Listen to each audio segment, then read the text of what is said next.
Hi everyone, this is Sophie Williams, a teacher by passion, an accountant by profession. This is my 11th session on Australian taxation where I'm going to cover the topic franking credits.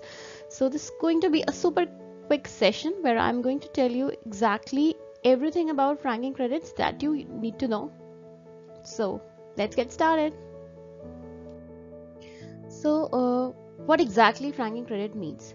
So franking credit is a type of tax credit which is passed by a company to its shareholders along with the dividends that it pays to its shareholders. Clear enough? It's a kind of tax credit that a company passes to its shareholders along with the dividends it pays to its shareholders. Now, why does the company exactly passes on these franking credits or tax credits? Why does it do that? So there's a strong reason behind that. There's a logic behind that. I'll tell you. So a company pays dividends to its shareholders from its after-tax income, which means that it has already paid tax on its income, which it distributes to its shareholders in the form of dividends. So what it wants to pass on the tax credit of the tax that has already been paid by it on that proportion of its income which it is paying to its shareholders in the form of dividends.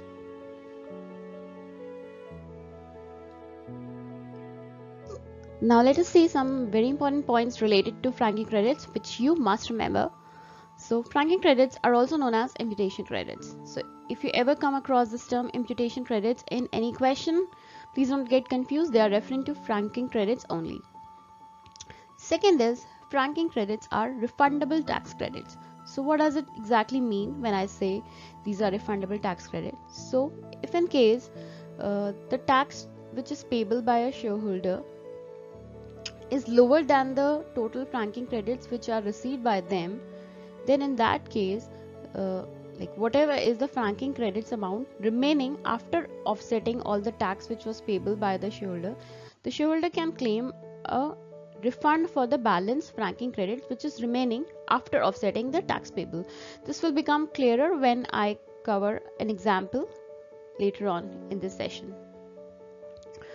Third important point to remember is the purpose of paying franking credits is to avoid double taxation of dividends in the hands of shareholders. So why I say now how can franking credits really help in avoiding double taxation of dividends? So a company pays dividends to its shareholders from its after tax income. It means that it has already paid tax on that amount which it pays to its shareholders in the form of dividends. So if let's say the shareholders are again paying tax on that same dividends on which the company has already paid tax, then it could lead to double taxation. So that is the reason a company passes on franking credits to its shareholders so that the shareholders do not get doubly taxed and they can take at least the tax credit of whatever tax that has been paid by the company on those dividends.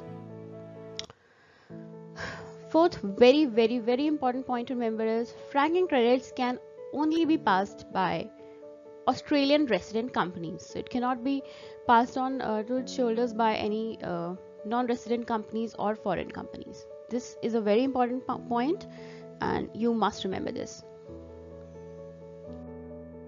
Now let us see an example which will give you a better clarity on what exactly is meant when we say that the franking credits are refundable tax credit. So, Mr. X received fully franked dividends of 10,000 from ABC Proprietary Limited, carrying on a franking credit of $4,285 and 71 cents. His total tax payable for the year 2022 is $2,000 only. We need to determine his net tax payable or refundable.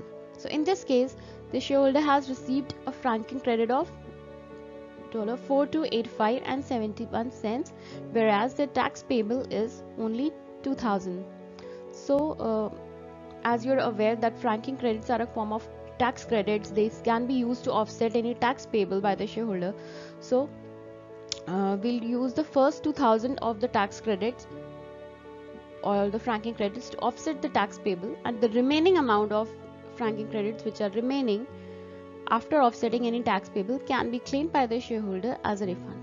So let us see how it is presented in the example here. Tax payable is 2,000, franking credits it's $4,285 and 71 cents.